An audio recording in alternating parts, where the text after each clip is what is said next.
Hello বন্ধুরা, good morning. Welcome back to my channel স্মৃতি জল চ্যানেলে তোমাদের সবাইকে জানাই অনেক অনেক স্বাগত। আশা করছি তোমরা সবাই ভালো আছো আর আমিও ভালো আছি।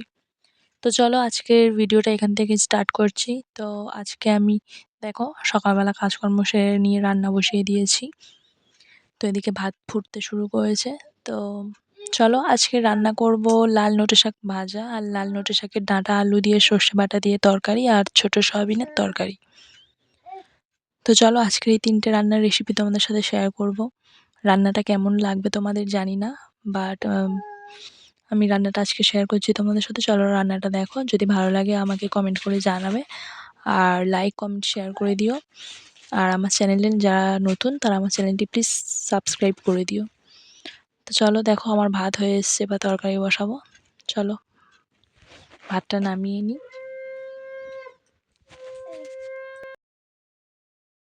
তো এই যে দেখো বন্ধুরা, ভাতটা নামিয়ে নিয়েছি, নিয়ে কড়াতে তেল দিয়ে দিয়েছি। তো এই যে লাল নোটে শাক আর আলুর তরকারি করবো, আর ওটা যে লাল নোটে শাক ওটা ভাজা করব। চলো আমার তেল গরম হয়ে গেছে। এবারে তেলের মধ্যে আমি পেঁয়াজ আর কাঁচা লঙ্কাটা দিয়ে দিলাম। পেঁয়াজ আর কাঁচা লঙ্কাটা একটু ভালো করে ভেজে নেব।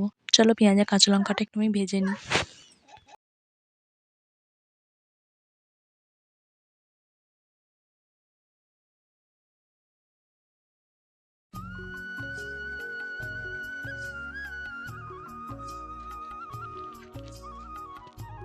তো দেখো বন্ধুরা, পেঁয়াজ আর লঙ্কাটা একটু ভেজে নিয়েছি। তো তার মধ্যে আমি একটু নুন দিয়ে দিলাম। তো নুনটা দিয়ে একটু ভালোভাবে ভেজে নেব। তো আর একটু ভাজা হয়ে আসলে তারপর আমি ওর মধ্যে সবজিটা দিয়ে দেবো। আলু আর যে ডাঁটাটা কেটে রেখেছিলাম সেটা আমি ওর মধ্যে দিয়ে দেবো।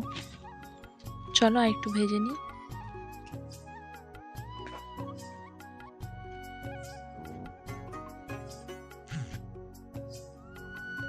দেখো বন্ধুরা, আমার পেঁয়াজের কালারটা লাল হয়ে এসছে। এবার যে সবজিটা আমি কেটে রেখেছিলাম ডাঁটা আর আলুটা, সেটা আমি ওই পেঁয়াজের মধ্যে দিয়ে দিলাম। তো চলো এই সবজিটা ভালো করে আমি লাল করে ভেজে নেব। যতক্ষণ না আলুর কালারটা লাল হবে ততক্ষণ অবধি আমি ভালো করে ভেজে নেব। তো চলো ভালো করে আমি সবজিটা ভেজে নিয়ে তারপর আমি মশলা টমেটো সব কিছু দিয়ে দেবো। চলো ভালো করে আগে সবজিটা ভেজে নিই আমি।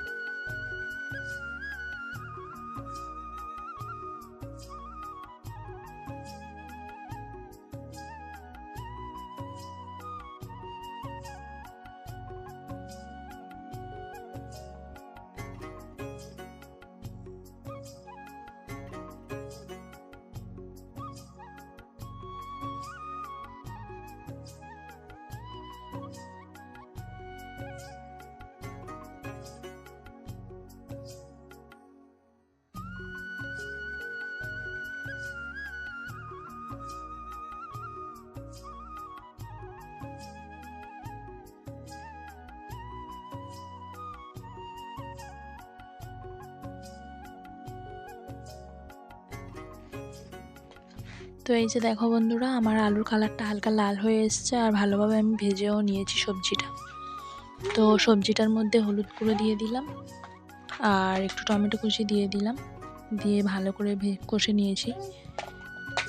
তো এই যে দেখো ভালোভাবে আমি কষে নিচ্ছি, সব কিছু মশলা টশলা দিয়ে আমি ভালো করে কষে নিচ্ছি।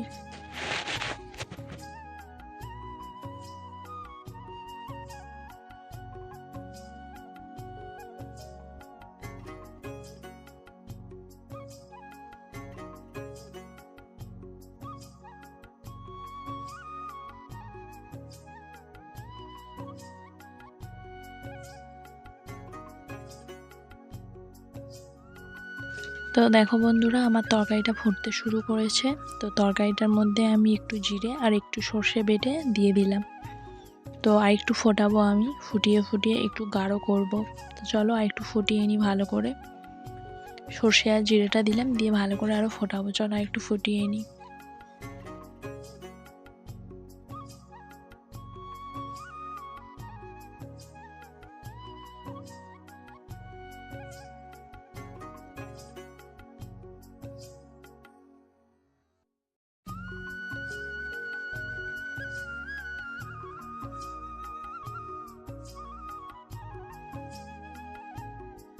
তারপর দেখো বন্ধুরা, আমি একটু চিনি দিয়ে দিলাম। তরকারিটা হয়ে এসছে। তো চিনিটা দিয়ে আর একটু থালা চাপা দিয়ে দিলাম। তো চিনিটা ভালোভাবে যাতে তরকারির সাথে মিশে যায় সেই জন্য আর একটু ফুটিয়ে নিচ্ছি থালা চাপা দিয়ে। তো আমার তরকারিটা রেডি, আর একটু ফোটাবো, ফুটিয়ে তারপর আমি নামিয়ে নেব।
তারপর দেখো বন্ধুরা, আমি ওই যে লাল শাকটা ভাজার জন্য কড়াতে তেল দিয়ে দিয়েছিলাম, আর তেলের মধ্যে শুকনো লঙ্কা দিয়ে ভেজে নিয়ে তারপর আমি একটু পেঁয়াজ দিয়ে দিয়েছি।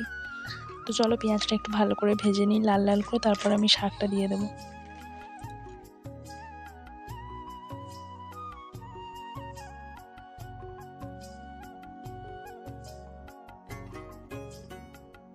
তারপর দেখো বন্ধুরা, পেঁয়াজটা আমার হালকা ভাজা হয়ে এসছে, ওর মধ্যে আমি শাকটা দিয়ে দিলাম। আর হ্যাঁ, আমি এখন নুন দেব না, কারণ শাকটা তো কমে অল্প হয়ে যাবে, ওই জন্য নুন দিয়ে দিলে নুনের টেস্টটা বুঝতে পারবো না, পরিমাণটা ঠিকঠাক বুঝতে পারবো না। তো ওই জন্য দেখো বন্ধুরা, থালা চাপা দিয়েছিলাম, দিতে শাকটা কমে গেছে, শাকটা থেকে জলও বেরিয়েছে। তো এখন একটু নুন দিয়ে দিলাম। তো চলো নুনটা দিয়ে একটু ভালো করে নেড়েচেড়ে আবার একটু আমি থালা চাপা দিয়ে দেবো।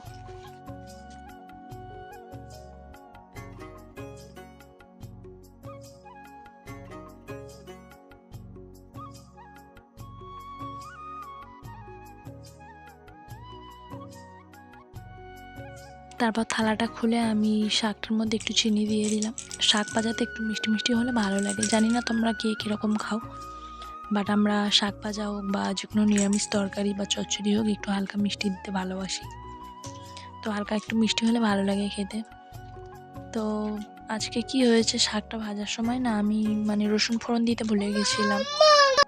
এই শাকটাতে তো একটু পেঁয়াজ আর এই শুকনো লঙ্কা আর একটু রসুন দিলে ভালো লাগে। তো আমি রসুনটা তো দিতে ভুলে গেছিলাম, ওই জন্য কড়াইতে একটু মাঝখানে তেল দিয়ে দিলাম, আর ওর মধ্যে একটু রসুন থেঁতো করে দিয়ে একটু ভালো করে রসুনটা ভেজে নিচ্ছি।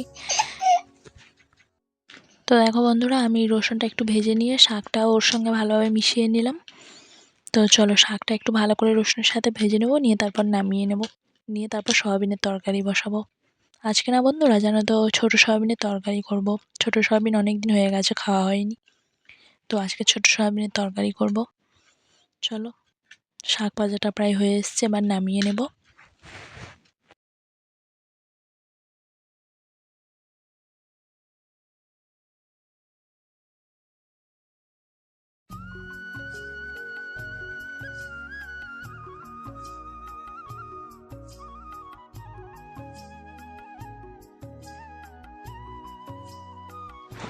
তো দেখো বন্ধুরা, আমার শাক ভাজাটা হয়ে গেছে, শাক ভাজাটা নামিয়ে নিয়েছি। তো সয়াবিনের তরকারির জন্য ওদিকে সয়াবিনটা ভিজিয়ে দিয়েছি, আর এদিকে কড়াতে তেল দিয়ে দিয়েছি। তো চলো কড়াইয়ের তেলটা গরম হোক।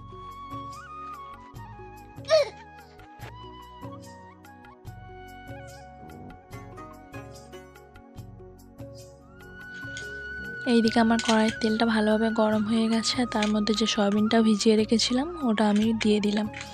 তো চলো সয়াবিনের মধ্যে একটু নুন দেব, দিয়ে সয়াবিনটা একটু ভালো করে লাল লাল করে ভেজে নেব। সয়াবিনের সাথে নুন দিয়ে ভাজলে কি হয়, নুনটা সয়াবিনের মধ্যে ঢুকে যায়।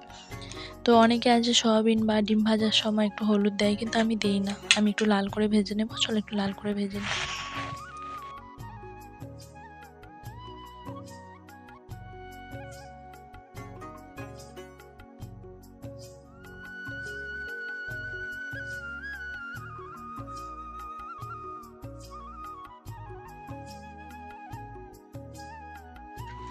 তো দেখো বন্ধুরা, আমার সয়াবিন ভাজা কমপ্লিট। তো আমি কড়াতে তেল দিয়ে দিয়েছি, তেলের মধ্যে আবার পেঁয়াজ দিয়ে দিলাম। তো পেঁয়াজটা একটু ভালো করে ভেজে নেব।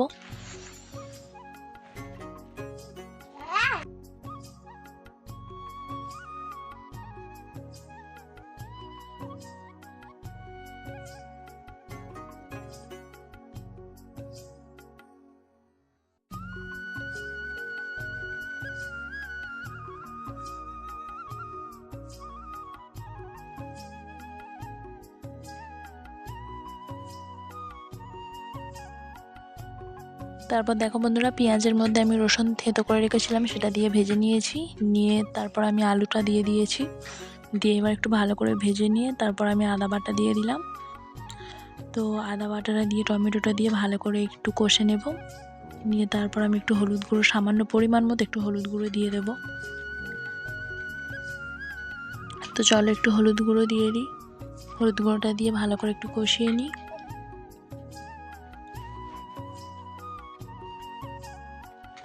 তো তারপর একটু পরিমাণ মতো আমি লঙ্কার গুঁড়োও দিয়ে দিলাম। তো চলো একটু জল দিয়ে ভালো করে কষে নিচ্ছি। তো আর একটু ভালো করে কষে নেব, যতক্ষণ না মশলা থেকে তেল ছেড়ে দেবে ততক্ষণ একটু কষে নেব।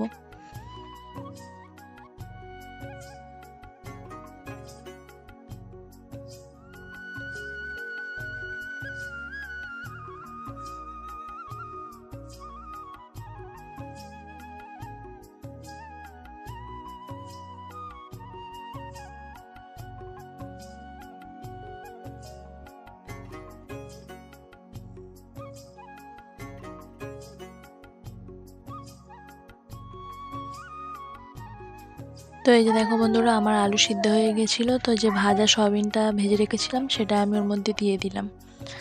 আর আমার ঘরে একটু ম্যাগি মশলা ছিল, তো সেই ম্যাগি মশলাটাও আমি তরকারিটার মধ্যে দিয়ে দিলাম। তো কোনোদিনও আমি সয়াবিনের তরকারি ম্যাগি মশলা দিইনি, জানি না কীরকম খেতে লাগবে। তো আজকে দিয়েছিলাম, বাট ভালো লেগেছিলো খেতে। তো তোমরাও যদি তোমাদের বাড়িতে ম্যাগি মশলা থাকে তো সয়াবিনের তরকারি করলে দিতে পারো, খেয়ে দেখতে পারো। তোমাদের যদি ভালো লাগে তো তাহলে আমাকে কমেন্ট করে জানাবে। আমার তো ভালো লেগেছে, বাট তোমাদের কেমন লাগবে আমি জানি না।